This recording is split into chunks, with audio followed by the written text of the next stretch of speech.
Filipi pasal 2 ayat 1 sampai yang kedua. Saya undang kita semua bangkit berdiri. Kita akan bacakan kebenaran firman Tuhan ini bersama-sama dalam hitungan ketiga.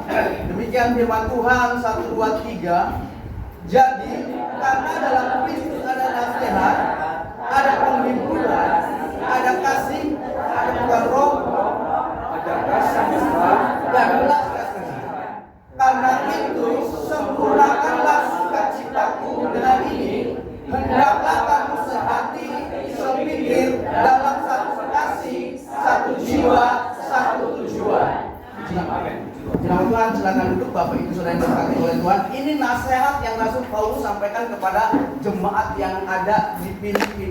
Paulus berbicara tentang kesatuan atau unity. Nah, Bapak Ibu Saudara yang diberkati oleh Tuhan, kesatuan itu sangat penting dalam setiap kehidupan kita orang-orang percaya. Baik ketika kita berjemaat, baik ketika kita menjalankan pekerjaan kita, baik ketika kita menjalankan usaha kita, maupun ketika kita menjalankan hubungan rumah tangga kita. Kesatuan itu sangat penting.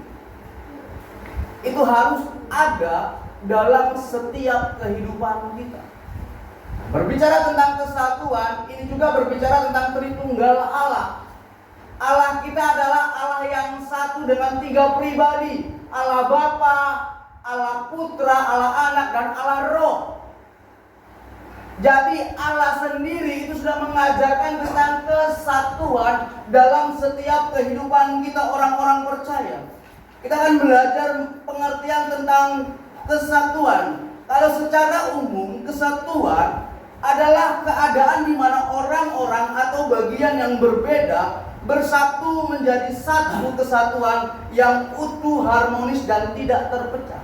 Kalau secara alkitabiah, kesatuan itu berbicara tentang kondisi di mana orang-orang atau beberapa bagian menjadi satu dalam pikiran, satu dalam hati, satu dalam kasih, satu dalam jiwa, dan satu dalam tujuan.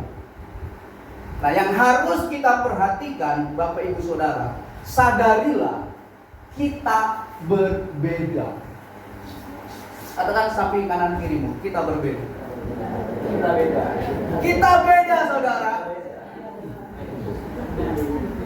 Secara pikiran kita beda, secara usia kita beda, secara etnis kita berbeda, secara golongan kita berbeda. Kenapa kita perlu namanya kesatuan? Karena kita berbeda. Kita nggak sama. Karakter kita berbeda. Tapi ingat, jangan pernah jadikan perbedaan itu menjadi alasan untuk kita terpecah belah. Katakan amin. Amin. Sekalipun kita berbeda, jangan pernah itu kita jadikan alasan untuk kita terpecah belah. Saudara, dulu orang Indonesia itu dikenal dengan istilah gotong royong. Berat sama dipikul, ringan sama dijinjing. Dulu masih ada, kita namanya mau pindah rumah, ya kan? Rumahnya itu diangkat sama-sama. Sekarang kan sudah sulit sekali. Dulu mau pindah rumah, yang kerja apa? Tetangga-tetangga sekitar. Kalau sekarang sudah pakai tukang. Ibu-ibunya yang memasak, bapak-bapaknya ada yang kasih urun genteng lah, ada yang kasih hancur papan lah, segala macamnya. Itu kesatuan gotong royong yang apa? Yang sudah menjadi tradisi kita. Bahkan semboyan bangsa Indonesia Bhinneka Tunggal Ika, berbeda-beda tapi tetap satu apa? Tujuan. Itu merupakan sebuah kesatuan. Dan saya mau katakan untuk kita semua yang ada di tempat ini, saudara, dengan Ibu Gembala sudah memulai pembangunan itu dengan apa? Dengan iman. Tapi yang paling penting harus ada kesatuan untuk menyelesaikan bangunan. Saudara, saya mau katakan, kita itu bersatu bukan satu. Tahu bedanya bersatu sama satu? Gambaran ini, sapu lidi, saudara. Sapu lidi, satu batang sapu lidi bisa nggak menyapu halaman? Bisa, saudara. Tapi tunggu Tuhan Yesus datang baru selesai.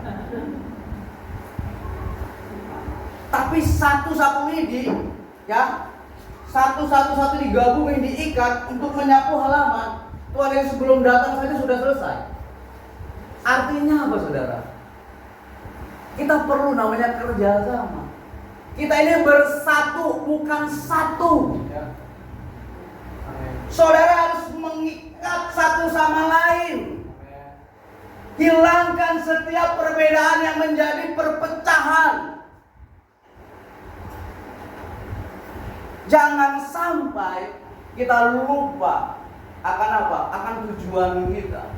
Saudara, saya percaya merenovasi gereja itu bukan untuk menaikkan harga diri GPDI Eklesia tempat ini. Merenovasi gereja di mana apa? Saudara menyadari tempat ini tidak cukup untuk apa? Menampung jemaat Tuhan yang rindu datang ke tempat ini. Ingat akan hal itu. Kita bukan sedang mau memperlihatkan siapa itu GPDI Eklesia. Ujuk apa atau Agung Jaya? Agung Jaya. Oh, kita mau kasih kalah GPDI Elsada itu ribuan. Kita mau bikin lebih besar.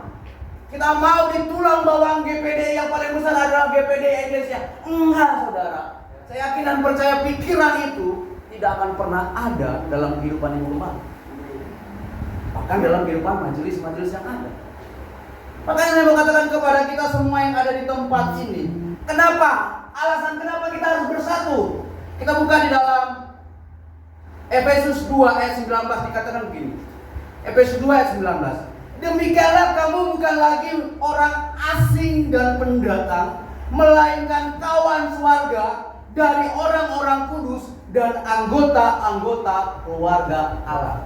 Alasan kenapa kita harus bersatu, alasannya adalah karena kita keluarga Allah. Katakan samping kanan kirimu, kita satu keluarga loh. Kita keluarga Allah. Dari suku apapun engkau, dari etnis apapun engkau, mau engkau hitam, mau engkau putih, mau engkau hidung pesek, hidung mancung, keriting, lurus, gendut, kurus, engkau keluarga Allah. Amin. Namanya keluarga pecah enggak? Ya. Namanya keluarga enggak pecah. Kalau keluarga pecah, artinya keluarga itu enggak beres. Keluarga enggak ada yang pecah. Keluarga satu sama lain saling mendukung, saling menopang. Di dalam keluarga itu tidak ada namanya iri hati. Katakan amin. Walaupun seringkali kita harus menyadari kita terkadang iri hati dengan adik kita. Kalau adik kita lebih diberikan baju baru daripada kita iri hati. Kakak kita diberikan baju baru, kita enggak, kita iri hati.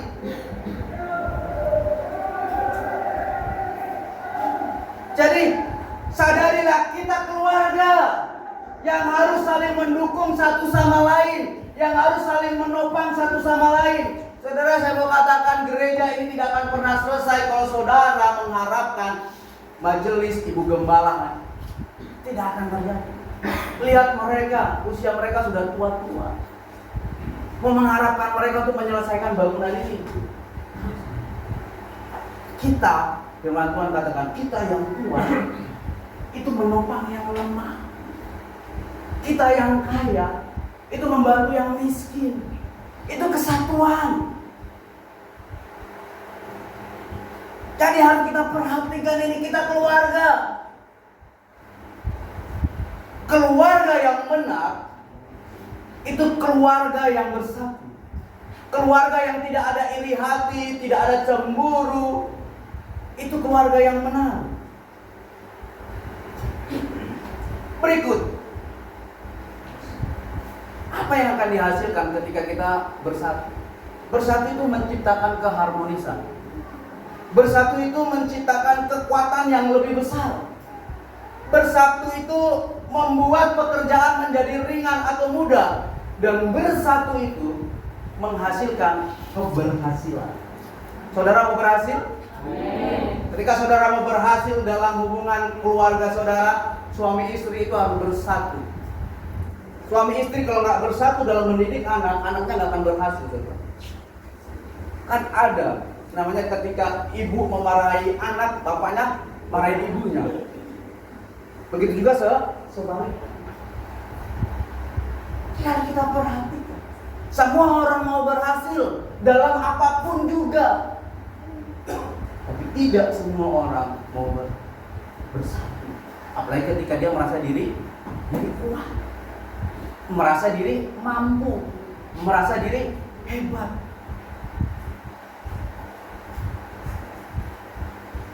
Yang menjadi kunci dari sebuah kesatuan, yang pertama yaitu adalah kasih. Yang menjadi kunci dalam persatuan itu adalah kasih. Makanya di ayat 1 dikatakan begini, jadi karena dalam Kristus ada nasihat, ada penghiburan kasih, ada persekutuan roh, dan ada kasih mesra, dan ada belas kasihan. Jadi kunci yang pertama untuk kita tetap bisa bersatu satu sama lain, kita harus hidup di dalam kasih. Apa itu kasih? Kasih dalam 1 Yohanes 4 ayat 8 adalah Allah sendiri. Artinya kita harus hidup di dalam Tuhan, atau artinya di dalam firman. Berapa banyak firman yang kita dengar? Apakah itu kita hidupi? Itu yang menjadi pertanyaannya bagi setiap kehidupan orang-orang percaya hari-hari ini. Ada banyak orang percaya berbicara tentang Tuhan, tapi di dalam hidupnya nggak ada Tuhan. Ada banyak orang percaya bicara tentang mujizat, tapi dalam hidupnya nggak pernah merasakan mujizat. Itu sama dengan apa? Omong kosong. Jadi kasih itu bicara tentang apa? Tentang Allah. Ingat, kasih itu bukan karakter atau apa? Sifat Allah, tapi kasih itu adalah Allah sendiri. Coba kita buka di Ratna. 1 Yohanes 4 ayat 8. Barang siapa tidak mengasihi, ia tidak mengenal Allah, sebab Allah adalah kasih. Jadi kasih itu bukan karakter Allah, tapi kasih itu adalah Allah sendiri. Kasih berbicara tentang apa? Kasih berbicara tentang hukum yang menyempurnakan hukum Taurat. Kasih berbicara tentang hukum yang utama. Coba buka Markus 12.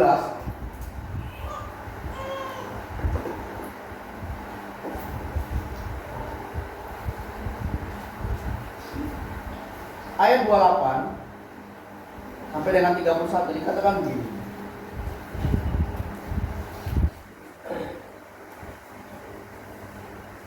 Saya salah ayat. Tunggu saya cari dulu ya.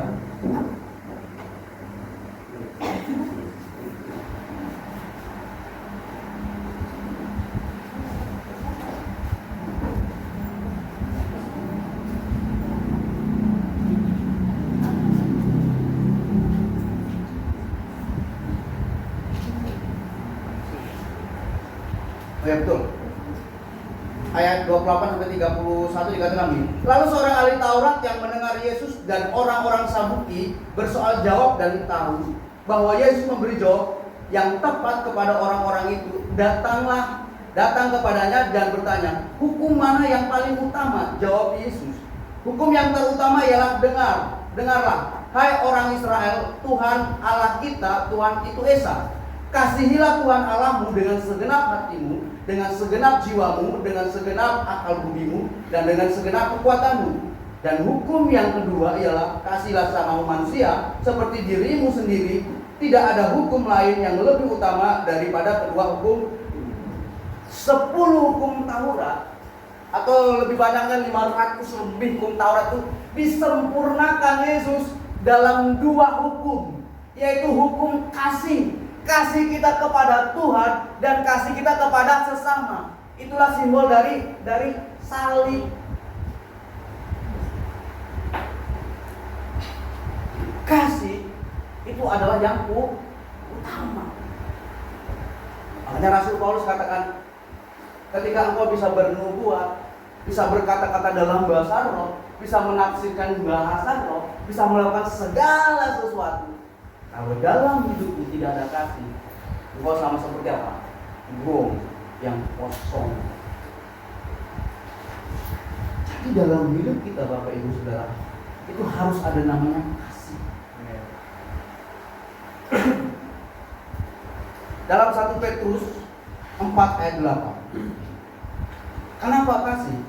1 Petrus 4 ayat 8. Kasih itu menutupi banyak sekali dosa. Dalam Amsal 10 ayat 12, kasih itu menutupi banyak sekali pelanggaran. Saudara, kita manusia terbatas, kita manusia yang lemah. Terkadang sadar atau tidak sadar ucapan kita, sikap kita, pemikiran kita itu tidak menyenangkan teman kita kah, istri kita kah, pemimpin kita kah. Tapi kalau kita punya kasih, semuanya itu tidak menjadi masalah. Itu pentingnya kasih. Dan saya mau katakan kepada kita semua yang ada di tempat ini, kasih itu adalah perintah yang Yesus ajarkan kepada kita. 1 Yohanes 3 ayat 23. 1 Yohanes 3 ayat 23 dikatakan begini. Dan inilah perintahnya.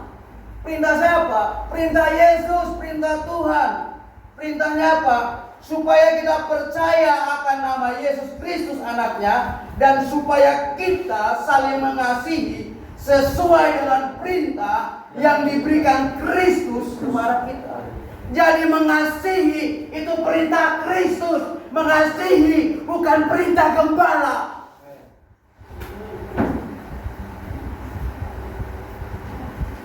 Harus paham itu. Karena hari-hari ini banyak kasih manusia itu kasih yang pura-pura.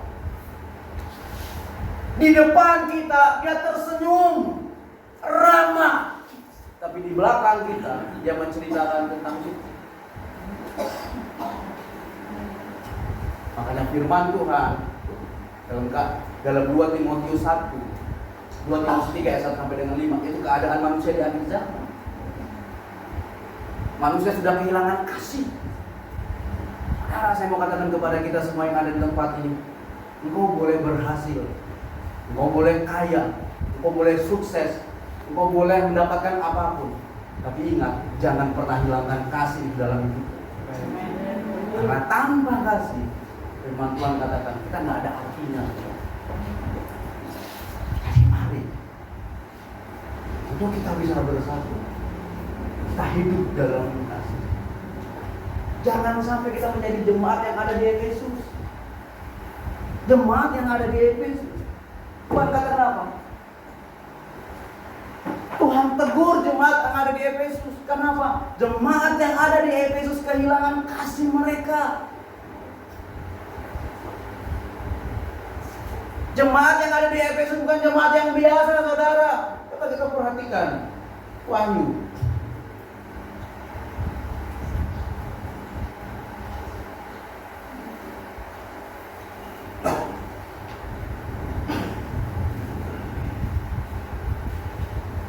Wahyu 2 ayat pertama dikatakan begini sampai dengan 5.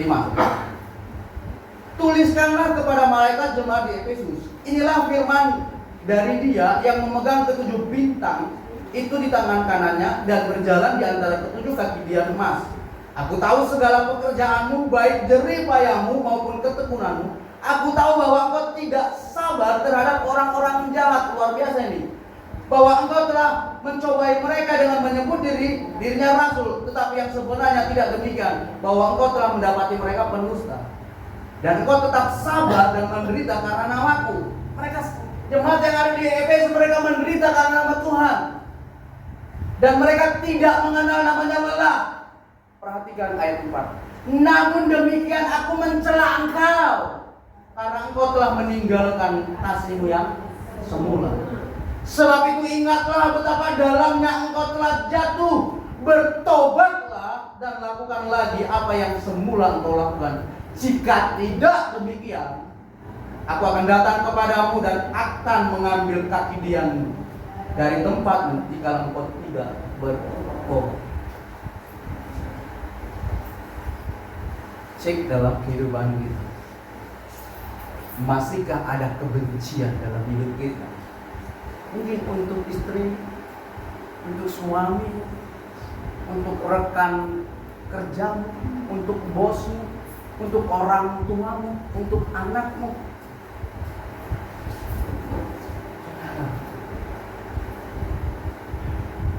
Kita harus hidup dalam firman Tuhan. Katakan ketika kita sudah meninggalkan kasih, kita harus bertobat. Bagaimana aplikasi kasih? 1 Yohanes 3 ayat 8. Ini aplikasi kasih, saudara. 3 ayat 18 dikatakan begini. Anak-anakku, marilah kita mengasihi bukan dengan perkataan atau dengan lidah, tetapi dengan perbuatan dalam kebenaran. Guru-guru sekolah minggu mungkin hafal sekali dengan kisah orang Samaria. Apa yang terjadi dengan orang Samaria? Orang Samaria adalah orang yang dianggap najis oleh orang-orang Yehuda pada waktu itu. Tapi siapa yang menolong orang Israel pada waktu itu? Orang Samaria. Orang Lewi tidak menolong. Saudara, kadang yang menolong kehidupan kita dalam kita menjalankan atau menghadapi masalah itu bukan rekan-rekan kita. Kadang orang-orang yang tidak mengenal Tuhan. Jangan sampai, saudara, kita menjadi orang-orang yang begitu. Kita tahu ada pembangunan gereja, renovasi gereja, kita pula-pula apa? Kalau orang mana bilang pomo, pula-pula nggak dengar. Kita pura-pura tidak tahu. Ketua panitia sudah bilang, mari bapak-bapak yang sehat, ibu-ibu, kita mau kerja bakti. Oh, kita sibuk. Saudara, manusia mana yang tidak sibuk hari-hari ini?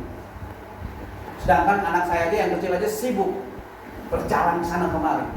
Kalau bicara sibuk, semua orang sibuk. Tapi orang yang punya kasih, dia tahu mana yang utama.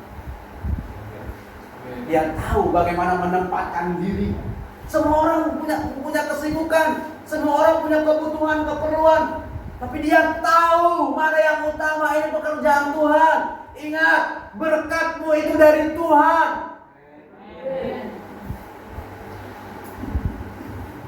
Tuhan bawa saya ke situ, Pak. Mazmur 127. Kalau tidak salah ya, saudara. Kalau engkau katakan ketika engkau sibuk dalam pembangunan gereja,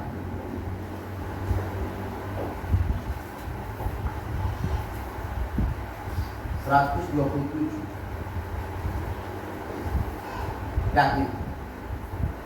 Nyanyian Ziarah Salomo. Jikalau bukan Tuhan yang membangun rumah, sia-sialah usaha orang membangunnya. Jikalau bukan Tuhan yang mengawal kota, sia-sialah pengawal berjaga-jaga. Sia-sialah kamu bangun pagi-pagi dan duduk-duduk sampai jauh malam dan makan roti yang diperoleh dengan susah payah, sebab ia memberikan kepada orang yang dicintai pada waktu hidup. Saudara sibuk kerja, teman saudara sibuk bangun gereja, tiba-tiba dia yang naik pangkat. Sakit hati enggak? Sakit hati. Terus dibilangnya, oh dia cari muka. Tuhan katakan sia-sia kau bangun pagi-pagi. Karena Tuhan memberikannya kepada orang yang dikasihinya, yang dicintainya. Saya mau katakan kepada engkau, bersyukurlah engkau dipercayakan menjadi panitia pembangunan. Nah, saudara. Karena nggak semua orang bisa dipercayakan hal itu. Ingat, saudara. Berapa lama target pembangunan ini? Saudara punya target.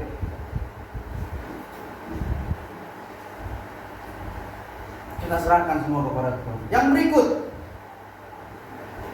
kunci yang kedua. Pertama adalah kasih. Kunci yang kedua untuk membangun sebuah kesatuan yaitu adalah kerendahan hati. Katakan kerendahan hati. Kerendahan hati adalah sikap atau karakter yang tidak menyombongkan diri yang tidak merasa lebih baik dari orang lain dan bersedia mengakui keterbatasan serta menghargai orang lain. Saudara, bicara mengakui itu nggak gampang. Sekarang saya tanya kepada saudara, saudara, siapa di sini yang mau mengakui keterbatasan dia? Ada, saudara. Orang sudah salah saja, ya, sudah salah saja, dinyatakan kesalahannya, dia masih apa? Membela diri.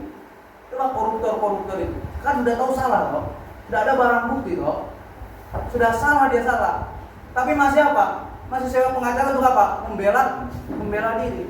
Nah, bicara mengakui, ini hal luar biasa, saudara. Dulu dalam perjanjian lama, ketika manusia jatuh dalam dosa atau melakukan pelanggaran, manusia harus mengorbankan apa? Baik itu kambing, lembu, burung, itu manusia. Untuk apa? Menghapus dosa mereka, untuk menyucikan hidup mereka. Tapi dalam perjanjian baru, lembu, sapi, kambing, domba, burung itu sudah digantikan oleh darah Kristus. Tapi apa yang harus kita lakukan ketika kita berbuat dosa? Buka 1 Yohanes 1 ayat yang 9. Ini bicara tentang mengakui, saudara. Dikatakan begini, orang-orang percaya berbuat dosa, dia harus berani begini. Jika kita mengaku dosa kita, maka ia adalah setia dan adil, sehingga ia akan mengampuni segala dosa kita dan menyucikan kita dari segala kejahatan kita. Jadi kalau engkau berdosa, engkau harus akui di hadapan Tuhan. Makanya saya katakan, perkara mengakui itu bukan perkara yang mudah. Saya tanya kepada saudara, ketika saudara berbuat dosa, saudara mau nggak mengakui di hadapan Tuhan? Sulit, saudara. Padahal saudara tidak mengakui, Tuhan mau nggak? Allah tahu. Tapi orang yang rendah hati, dia tahu dia salah. Dia akan apa? Dia akan akui, oh maaf, kita salah di sini. Saya salah di sini. Itu orang yang rendah hati, saudara. Dan rendah hati juga berbicara, dia menyadari kekuatannya lahir dari kesadaran akan kasih karunia Tuhan dan pengakuan semua yang dia miliki itu berasal daripada Tuhan. Itu orang yang rendah hati. Di dalam rendah hati, saudara, dalam rendah hati itu ada 3 hal. Saudara bisa baca nanti di dalam Filipi pasal yang ke-3 sampai dengan Filipi 2 tadi ayat yang ke-3 sampai dengan 4. Yang pertama, orang yang rendah hati tidak mencari puji-pujian. Oh, kalau bukan kita ketua panitia pembangunan gereja, nggak akan ada jemaat yang mau datang. Oh, kalau bukan kita yang majelisnya, nggak akan ada gereja selesai bangun. Itu orang yang apa? Mencari puji-pujian. Ingat, Yesus malaikat yang paling dekat dengan Tuhan, karena dia yang memberikan pujian penyembahan kepada Tuhan. Ketika mencari pujian, Tuhan buang kemana? Ke bumi, dekat. Tuhan buang. Makanya ada banyak sekali ayat Alkitab yang menyatakan Tuhan membenci namanya orang yang sombong. Makanya saya selalu ingat apa yang menjadi pesan almarhum. Ibu, jangan sombong, tetap rendah. Itu terakhir kali ketika kami saling berkomunikasi, ketika saya itu praktek di sekretaris, di ketua 2 majelis pusat waktu di Bogor. Sampai hari ini saya masih ingat akan hal itu. Makanya saya belajar menempatkan diri saya itu di bawah alas kaki saya. Dalam dunia ini yang paling rendah itu kan alas kaki kan, diinjak-injak. Tapi saya belajar, saya taruh itu di bawah alas kaki. Paling rendah. Terserah orang mau ngomong sama. Paling kadang saya sombong karena apa? Saya bilang, oh saya paling ganteng tanggung saja. Haleluya. Saya paling ganteng. Jadi orang yang rendah hati itu tidak mencari pujian. Yang kedua, orang yang rendah hati tidak memikirkan dirinya sendiri. Tadi tidak mengatakan, oh saya sibuk, saya banyak kerjaan, saya belum ini, saya belum itu, saya belum ini. Enggak, saudara. Dan yang terakhir, orang yang rendah hati menghormati dan menghargai orang lain. Ini menghormati ini bagi orang yang lebih muda. Orang lebih muda itu harus menghormati orang yang lebih tua. Tapi orang yang lebih tua harus menghargai orang yang lebih muda. Saya tanya kepada saudara, bapak-bapak, ketika anakmu memberikan masukan, kau terima tidak? Oh, papa salah, bukan begitu. Nggak tahu apa, kamu tahu apa, masih kecil.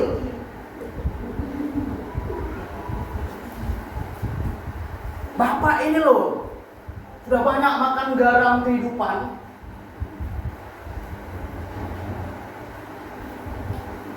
Suami-suami, ketika engkau rendah hati, engkau akan menghargai masakan istrimu sekalipun masakan istrimu itu asin. Sekalipun masakan istrimu itu nggak enak, bilang saja enak. Haleluya kayak gitu. Dan istri-istri itu akan tetap menghormati suamimu sekalipun gajimu lebih tinggi daripada suamimu. Itu orang yang rendah hati. Nah, saya mau ingatkan kepada kita semua yang di tempat ini, Tuhan mau kita itu rendah hati, bukan rendah diri.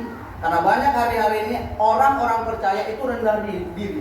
Rendah diri itu maksudnya bagaimana? Rendah diri itu maksudnya begini, merasa tidak pantas atau tidak layak. Ingat, engkau sudah dilayakkan oleh darah Kristus. Rendah diri itu tidak berani untuk berbicara, takut menyampaikan sesuatu. Dan rendah diri itu selalu apa? Selalu membandingkan sesuatu itu dengan hal yang negatif. Dan rendah diri itu selalu menghindari namanya tantangan. Satu ayat terakhir, satu tokoh di dalam Alkitab yang hidup dalam kerendahan hati. Kisah Para Rasul 13 ayat 22 dikatakan begini. Setelah Saul disingkirkan, Allah mengangkat Daud menjadi raja mereka. Tentang Daud, Allah telah menyatakan, aku telah mendapat Daud bin Isai, seorang yang berkenan di hatiku dan yang melakukan segala kehendak. Kenapa Daud itu bisa berkenan di hati Tuhan? Karena Daud itu hidup dalam kerendahan hati. Ingat, ketika pada waktu perempuan-perempuan Daud dan Saul lagi datang, perempuan-perempuan, oh Saul mengalahkan beribu-ribu. Apa yang ketika mereka katakan ketika Daud datang? Daud mengalahkan berlaksa. Tapi Daud tidak menyombongkan diri, saudara. Daud tetap apa? Tetap rendah hati. Makanya Daud berani katakan seperti ini dalam 2 Samuel 7 ayat 18. Lalu masuklah Raja Daud ke dalam, kemudian duduklah ia di hadapan Tuhan sambil berkata, siapakah aku ini Tuhan? Dan siapakah keluargaku hingga engkau membawa aku sampai sedemikian rupa? Ini Daud menyadari bahwa apa yang Daud peroleh itu karena campur tangan Tuhan. Bukti kerendahan hati Daud, ketika Daud punya pikiran yang jelek, rencana yang jelek, merebut Batseba dari Uria, bahkan membuat Uria mati. Ketika Nabi Nathan menyatakan, Daud engkau sudah bersalah. Daud pada waktu itu adalah raja, pemimpin tertinggi di bangsa Israel. Tapi Daud menyatakan apa? Dia pakai salah. Dia minta ampun. Bisa nggak Daud pada waktu itu suruh prajuritnya untuk bunuh Nathan? Bisa saja, saudara. Tapi Daud tidak lakukan. Daud menyatakan kesalahannya, karena orang yang rendah hati dia mengakui kesalahannya. Makanya dalam Mazmur 25 ayat 9 Daud berani berkata begini, ia membimbing orang-orang yang rendah hati menurut hukumnya, dan ia mengajarkan jalan-jalannya kepada orang-orang yang rendah hati. Ini perkataan Daud. Daud diajar, Daud dibimbing oleh Tuhan. Makanya dalam 1 Samuel 18 ayat 14 dikatakan Daud berhasil dalam segala perjalanannya karena Tuhan menyertai Daud. Saudara, 2 hal ini yang harus kita lakukan. Hidup dalam kasih, hidup dalam kerendahan. Berkat dari kesatuan. Mazmur 133 ayat 1 sampai 3. Nyanyian ziarah Daud. Sungguh alangkah baiknya dan indahnya apabila saudara-saudara diam bersama dengan rukun, seperti minyak yang baik di atas kepala meleleh ke janggut, yang meleleh ke janggut Harun dan ke leher jubahnya, seperti embun Hermon yang turun ke atas gunung-gunung Sion. Sebab kesanalah Tuhan memberitakan berkat kehidupan untuk selama-lamanya. Ketika saudara hidup dalam kesatuan, berkat-berkat Tuhan curahkan ke tempat ini. Malaikat kirimkan berkat ke GPD Eklesia, kirimkan berkat ke GPD Eklesia, kirimkan berkat, kirimkan berkat, kirimkan berkat. Dan tanpa saudara pikirkan, jadi bangunan untuk kemuliaan Tuhan.